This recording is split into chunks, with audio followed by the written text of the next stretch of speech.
શું તમે ક્યારે બીજા જેવા બનવા માંગ્યા છો?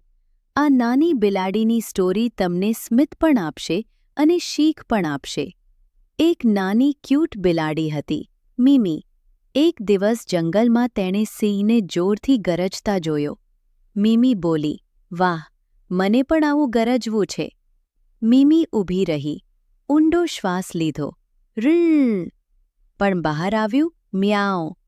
તે ફરી પ્રયત્ન કરે, "રોર." પણ અવાજ આવ્યો રમકડા જેવો.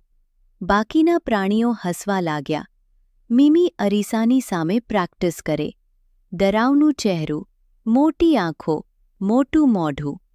તે એક કૂતરાની સામે જઈને બોલી, "રોર." પણ કૂતરો ડર્યો નહીં. તે મિમીનીને ચાટવા લાગ્યો. મિમી દુઃખી થઈ ગઈ. એકલી બેસી વિચારે, "હું સિંહ જેવી કેમ નથી બની શકતી?" એ વખતે એક સમજદાર ઘુવડ બોલ્યું, "કારણ કે તું સિંહ નથી, તું ખાસ બિલાડી છે. તારું મ્યાઉ પણ સુંદર છે." મિમી ખુશ થઈ ગઈ.